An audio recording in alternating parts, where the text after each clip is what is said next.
Hello, you wonderful people, and welcome to another episode of Crime Centric. This being a show where I talk about crime dramas that I watch. For today's episode, I'm going to talk about the latest episode of Notorious. So in this episode, interestingly enough, we have Jake and Julia kind of making up from last episode, like kind of getting an outright. Because last episode, Julia was a little apologetic, but she didn't really she wasn't 100% sincere with it. She was very sincere about the fact is because she didn't want nothing to happen to Maya because but she did realize there was more she could have done. But it's always interesting that they don't let stuff like that linger in episodes. So like next episode is like, especially like you look at the case of her and Luis, it's like they had beef. And then literally the next episode it was dealt with. I mean, granted the whole, that was earlier about the whole soldier thing, but then it's like this whole Dana sex tape thing ended up being like kind of dealt with the last episode, the episode that problem aired in and everything. So. But speaking of Dana, an interesting thing in this episode is we kind of got more in that perspective because Julia kind of apologized because it's like, hey, I want you to be on LHL just because it's like get her out there so that she can kind of help out Maya a little bit. It's because if her mom puts herself out there and kind of help her, then everything will kind of, it'll kind of ease tensions. It'll kind of like, they want to kind of point the finger in a different direction. So it's not like, everything's, because everyone's kind of dead set on it being Maya, especially after Maya subsequently, later on in the episode, she tried to kill herself just because it was just, I guess it was too much because she saw her mom on TV and everything trying to defend her. And it's like, she has such a problem with her mom, but when she sees her own mom going out of her way to defend her, I guess that kind of sparked something in her to just kind of like, you even had that prison lady, the prison guard telling her it's like, yeah, don't watch the news. That just is never anything good. I was like, oh, that's very kind of you. I mean, considering her circumstances, you would have thought it would have been like, oh yeah. I mean, it was something unnecessary. It's just a little small thing that they added in, but to me that just speaks volumes on some level. It's just kind of like, oh, I mean, because no matter what, you do realize that she's a young girl in a very bad situation. So, I mean, because it's still like give and take as whether she's guilty or not. I mean, everyone else has kind of painted her as guilty, even Max. Because for Max, it's kind of like, oh, the residue on her hands, testimony from Willa and Preston. Just the fact is her burn book is like, even though it's like you're supposed to write everything down in the book that you're feeling, that way you don't actually do it. So that ends up being something that Jake and Dana kind of used. But nevertheless, going back to Dana and Julia kind of apologized. She's like, you know what, I should have done more and everything. It's not just on Luis, that's on me that tape went live. Now what she's like, back then I never actually asked you why you lied about the tape and everything like that. Because basically the whole story was what ended up is she ended up lying about an interview and it came out that she lied about it. And so basically it's like, oh, everything she said was complete lies. So she ended up getting fired and everything, kind of disgraced like that. So what Julia ended up finding out, she's like, finally, I'm gonna sit here. I never actually asked your opinion. I made these accusations. So tell me what happened. And then Dana admits the fact this, she was pregnant at the time. It's like, okay, so what's the big deal? Why is that a problem? Why would being pregnant be a problem? Well, she's like, being pregnant at the time for multiple things. One, the person who knocked her up was kind of the head of the network at the time. I mean, at this point in time in the storyline, he's dead. But at the time, he's kind of a womanizer. It seems like he was kind of just sexual harassment central. Sounds like a douchebag if you ask me. But basically, just one thing led to another, and they hooked up, and she got pregnant. And the fact is, she got super sick, and she's covering up the whole fact is that she's pregnant because she doesn't want people to think like, oh, she got her position. She was like kind of the first like lady to kind of push it forward for women being in the news industry of being like a news report, the same position that Luis has and everything. Because remember, that was Luis's whole big gripe is like Dana ended up setting women in the news industry back because of what she did, lying to the story. Like people never took her serious again. So it took a couple years for a new newswoman to kind of step up, and be able to take the job and everything. But in Dana's case, it's just because she didn't want that mentality to kind of be spread, that people kind of look at her and think that. So she kind of hid it away. And the reason why she lied about the interview is because she was too sick to actually go to it. But like, once again, covering up the whole pregnancy thing. So she kind of lied about it and said she did the interview. But the whole story and the facts, everything was true. She did have a witness to kind of back up her story and whatnot, but it's just like she lied about the interview. And it basically, like a little while later, she ended up losing a baby, her job. She lost everything. So it makes you wonder, is that something it might not be something even Maya is aware of, that she might have had a sibling in the past.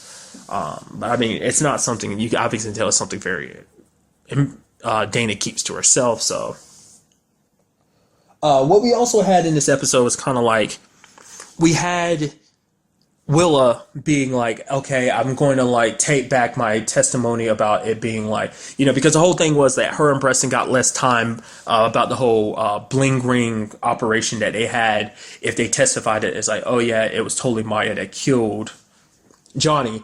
But then it was kind of like Willow was like, no, it wasn't. She kind of lied about it because it was like, because truth be told, she didn't really believe that, but she did it because she was saying like, oh, we were pressured into it. Because you end up finding out that basically Johnny wanted to actually call it quits. He wanted to back out of the operation. But then Preston, who's kind of like who's really more so concerned about himself, apparently, because it was like, oh, it's this whole situation like, oh, were you in love with Preston? Were you in love with Johnny? It's like, no, the only person Preston's in love with is himself. For them, the whole situation about them being together sexually and stuff was just purely sex. There was no love behind it. It was just kind of their thing or whatever. Now, the whole point that Jake and them set up is to kind of be like, hey, Preston is possibly the killer because like his alibi isn't 100% rock solid because there's like a good 40 or so minutes of him being gone or something like that when they were off bowling. Time for him to go kill Johnny and come back. Because I really loved it because the whole situation was set up because I'll kind of get to it, but basically Johnny is proven not guilty he's not guilty because during the interview, which I'll get to that in a little bit and everything, he ends up pointing out like the reason why I wasn't there was because I was off trying to commit another crime. I was literally checking out Gwen Stefani's place so I could possibly rob it later. So I always find it so interesting when people commit a crime and they cover it up.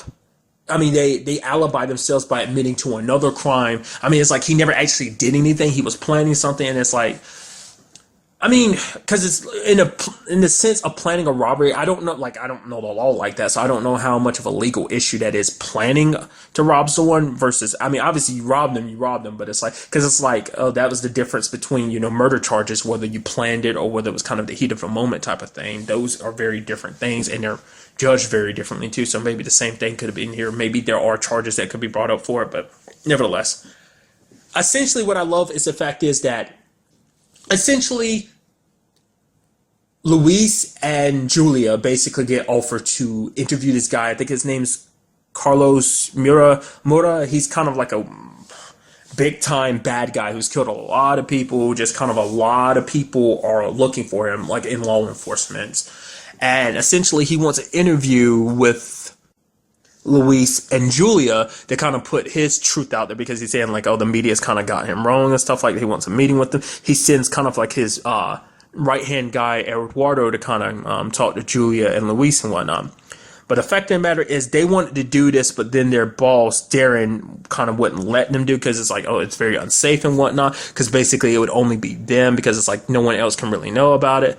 But they kind of went behind his back and went anyway. And Darren, to kind of give a middle finger to Luis for like doing what she did, he decided because Megan was kind of supposed to take over the operation, kind of be the new Julia.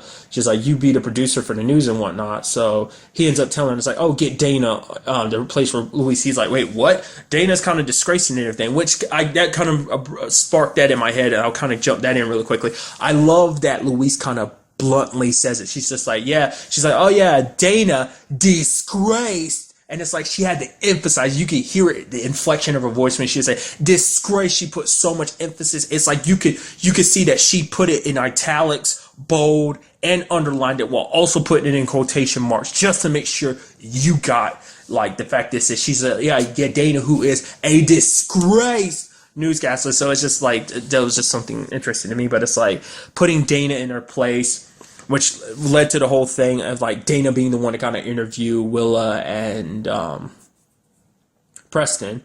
It was going well until Preston kind of revealed the fact that he was checking out Gwen Stefani's place to rob it and whatnot.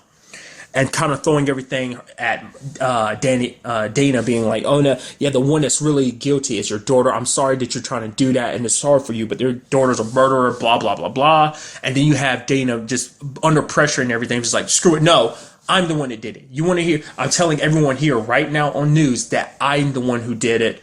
I'm surprised Jake didn't really get super pissed at Megan. I mean, I guess Megan made the right move because it was like, hey, I don't think Julia would have made that move per se. Maybe, maybe not. I don't know. Because Megan's like, oh, this is gold, so zoom in. So it's like that would be the Julia move, but considering her relationship to them, because we got a little bit more of that relationship between her and Maya. Like she was talking about the fact that she was there to kind of teach Maya how to swim. So it's like it's not just like in a more recent past couple years. It's like she's been there for Maya for a very large part of her childhood and everything. Like her growing up, she was there. But like I said, because we don't really kind of get a timeline of when it was the whole thing with Dana and fake story, when exactly that happened. It makes it sound like that was kind of like a very long time ago, like 10 years plus, at the bare minimum, like 10 years, so I mean, but who knows. Dana's admitting it and everything. She's like, oh, you can even check my safety deposit box if you want to see where I have the gun hidden away. And it's like, so part of me is like, I definitely know Dana didn't do it. But it's like the fact is that she talked about the gun being in a safety deposit box makes me think like the fact of the matter is she took the gun and she put it away in her safety deposit box because she didn't want the weapon to be around to say, didn't want any evidence to be around that says that Maya is guilty, especially because they found gun residue on her hands and everything. So I'm sure she did put the weapon away, and I'm sure they'll find it next episode and whatnot. But it's like Dana's just doing everything she can because she got tired of it. She wanted people to stop pegging her little girl as a monster. It's like she's never really been there for her little girl, so it's like now she can finally do it for her, be there for her in a time that she's going to need her the most. It's like considering this whole circumstances, so it's kind of like Jake knows it's not true either, but it's like he's going to do her a favor and look out for Maya and try and get her out, because it's like it's the least he can do for Dana. So the question is, though, like, who is it? Because it does make you wonder, maybe it's his dad, because it's like, it's kind of like that same situation with Alan, where Alan was never in my mind, it crossed my mind as a suspect for the whole situation, but you have his dad constantly out there being like, oh, my son is out here, I don't know whether Maya killed her or not, but what really changed him was this whole lifestyle here in California. It's he got changed by this thing. It's like, what if maybe his dad actually knew a lot more about Johnny's extracurriculars that whether it was stealing or the whole like bunching up with his other roommates, or maybe it was like some of it he knew and then later on he found out even more about his son. Like maybe that was just him and his son got into an argument, he got disgusted by what his son did. Maybe Johnny went as far as actually telling his dad the truth, but his dad was just so disgusted with him that just got into an argument. Maybe you end up finding out that maybe Johnny was abused by his dad, like physically, and he got tired of it, and he was just kind of like, he was gonna, I don't know.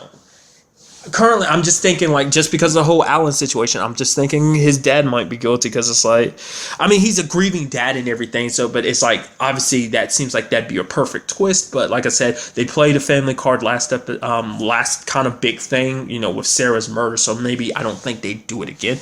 I mean, we would really have to wait to see in that regard, so, because other than that, I really have no idea. Now, unless it is, like, Preston or,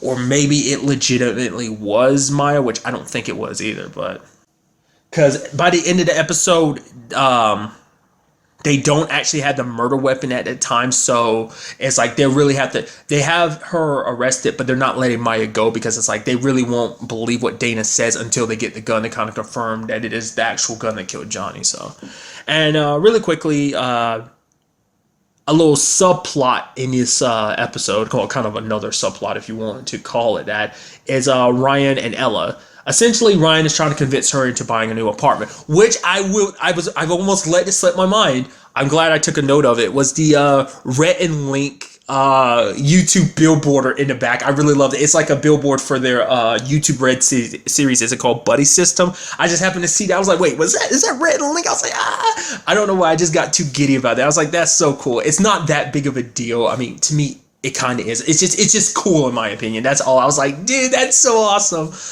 Nevertheless, it was like in like one shot of the episode, but it's still like pretty cool to me. So nevertheless, but Ryan's trying to get her to kind of live in get an apartment, because it's more normal, because she's living in motels, because as she's brought up in the past, she's always moved around a lot, so it's like she's never really settled in one place being called home, because it's like always be in a place because she's always so used to kind of just packing up her stuff and leaving.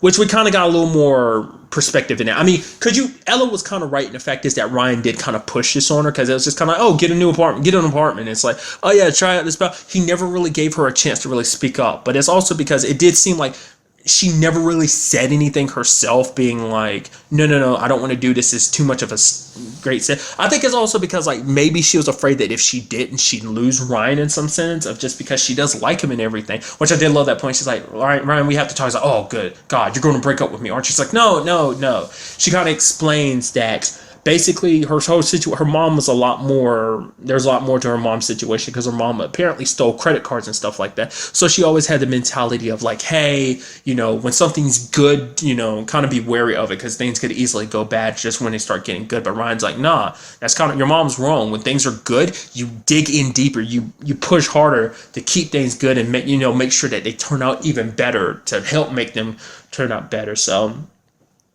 for now, Ryan's like, you know what, I'm not going to push you to do it. We're going to take small steps. So, I was like, oh, they kind of joke about going to his place and everything. So it's just like a little minor storyline element. I'm curious, like, will they do anything else with? Because I really like their relationship. Like I said, like, it's just kind of like what the premise of what their relationship started off as, and what that would build, what it stemmed from, criminal acts and stuff like that.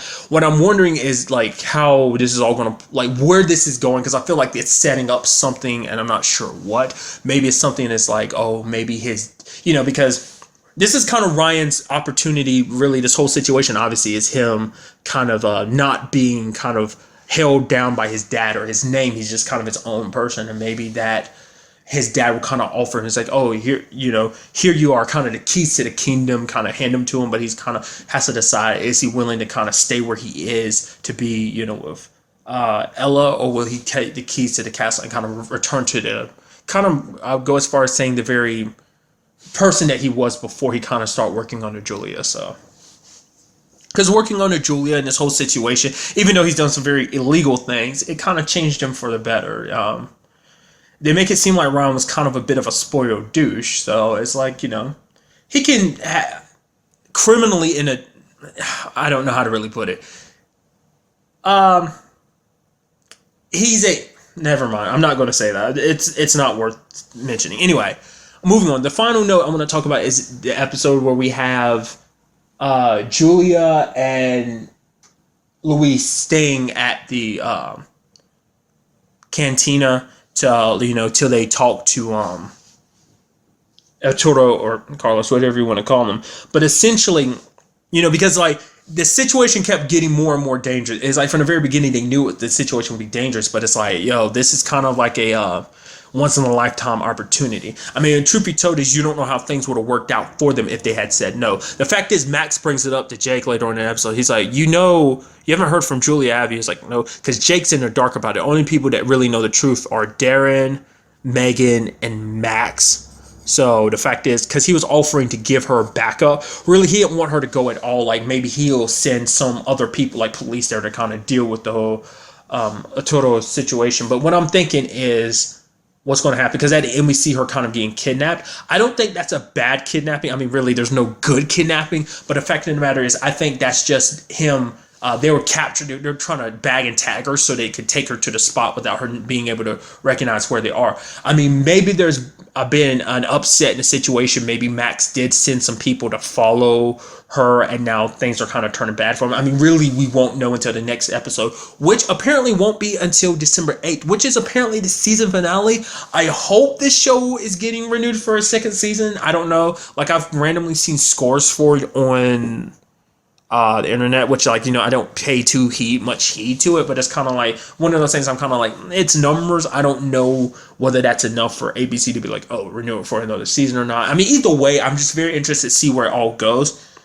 I'm very shocked that this is already season finale, because this is only like, this is what, maybe episode 9 making next week's episode 10, maybe. I mean, I don't have the numbers right in front of me, but I would assume so. So it just seems like I wasn't expecting it to be this short of a season, but I mean, I wasn't expecting it to be a long one either, because I mean, I don't know roughly how long. I feel like a lot of ABC shows tend to be a little bit longer, because I was like, it's a crime drama, so I was kind of expecting it to be a little bit longer because of castle, or maybe it's kind of getting a little shortchanged because it's not doing well. I don't know. I hope it is, and I hope it gets renewed for a second season, because I like this show. I like its stories. I like its characters, and I'm very interested to kind of learn more about everyone, because, you know, I'm just curious to see where everything goes down, because like this whole situation, this whole Maya case wasn't even not nearly as long as the whole Sarah case. And like, since we kind of got into the nitty gritty of this Maya case, it makes it seem like the whole Sarah's case is kind of dealt with. What I was wondering, if there is a second season, you know, maybe I'll go into, you know, depending on what I see in the next episode,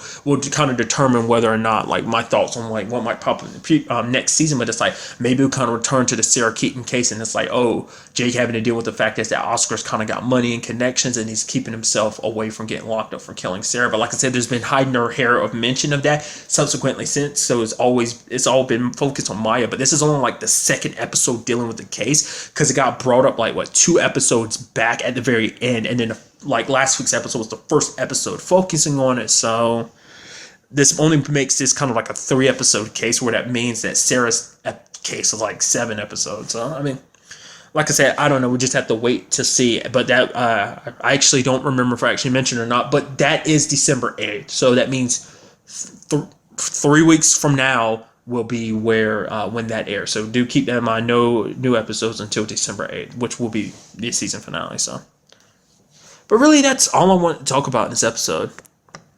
To the next time we meet, be happy, be safe, live life to the fullest, and enjoy it. Good day and goodbye.